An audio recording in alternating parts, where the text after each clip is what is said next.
तर मित्रांनो, पुश आणि पुल डेच्या नंतर आज आपण ट्राय करणार आहोत लेग डे. आज काही खरा नाही, कारण आज आपल्या पायांचे लागणार आहेत लेग डे. चल भाई सुरू करूयात. सुरुवातीला आपण मारणार आहोत लेइंग लेग कर. 4 सेट मारायचे. पहिला सेट सिंगल लेगने उडवायचा आहे, म्हणजे प्रॉपर वॉर्मअप पण होईल आणि मेन सेट साठी मसल्स रेडी होतील. दुसऱ्या सेटला वर्किंग सेट घेणार आहोत आपण, त्यामुळे दोन्ही पायांनी सेट मारायचा आहे. रेपिटेशन वगैरे काय नाही भेंडी, जोपर्यंत पाय वरती यायचे बंद नाही होत तोपर्यंत मारायचे. कुतत कुतत का नाही पण मारायचे. 2 सेट वर्किंग मारल्यानंतर चौथा सेट पुन्हा एकदा सिंगल लेग. याचा विषय खपला.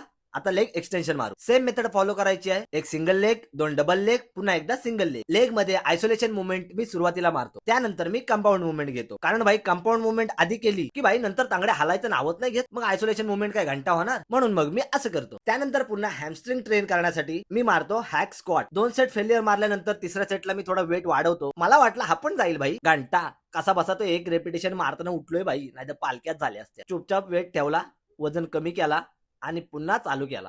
आता कसं क्लीन आणि इफेक्टिव्ह वाटतंय. तसं मी त्या वेटला घेऊन पण 5-6 मारले असते, पण भाई बघ मला तो मसलला फील घेऊन मारता आला नसता. आणि मसल बिल्डिंग करायची आहे म्हटल्यावर हेवी लिफ्ट करण्यापेक्षा मसल हायपरट्रॉफीवर लक्ष देणं जास्त इम्पॉर्टंट आहे. असो, त्यानंतर यावेळी मी जबाबदारीचं ओझं खांद्यावर न घेता हातात घेतला आहे. खांद्यापेक्षा हातात अजून जड वाटतंय भाई. पूर्ण लेग वर्कआउट मध्ये ही एक्सरसाइज मारताना एवढा बेकार दम लागतं ना भाई, काय सांगू. तुम्हाला तर माहितीच असेल, पण अख्ख्या लेग वर्कआउट मध्ये ही अशी एक एक्सरसाइज आहे ज्यात तुमच्या पायाचा मसल ट्रेन होतो. माझी तर जाम फेवरेट आहे भाई, पण त्याच्या आईला डायरेक्ट स्विच ऑफच करतोय. त्यानंतर इनर थाय ट्रेन करण्यासाठी मी मारतो ऍडक्टर्स. जास्त नाही मारत भाई, याचे 2 सेट मारतो आणि ऍबडक्टरचे 2 सेट मारतो. देवानी माझ्या जेनेटिक्स मध्ये काफ मसल दिलाच नाहीये, तरी पण भाई मी खास म्हणून ट्रेन करतो. या आशेने की चुकून मसल वाढला तर वाढला भाई, पण जर माझा काफ मसल इम्प्रूव्ह झाला तर भाई अख्खा लाईनअप खाऊन टाकीन. बाय द वे भाई, ज्या कोणाला आयसीएन कॉम्पिटिशन बद्दल पूर्ण नॉलेज आहे त्यांनी मला जरा डीएम करा. आणि त्यानंतर शेवटी मारतो मी सीटेड काफ रेजेस. जाम झाला वर्कआउट भाई.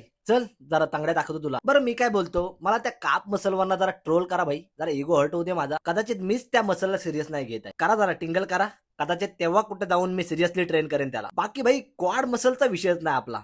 थोडं इनर थाय अजून इम्प्रूव्ह करायचे आणि थोडेफार हॅमस्ट्रिंग, थोडेफार नाही जास्त. तर मित्रांनो, तुम्ही हा वर्कआउट नक्की ट्राय करून बघा, तुमच्या पालक्या होणार हे 100%. आणि अशाच आणखीन मजेदार वर्कआउट रुटीन साठी आपल्या भावाला फॉलो करा. तोपर्यंत आलंच पुढचा वर्कआउट घेऊन.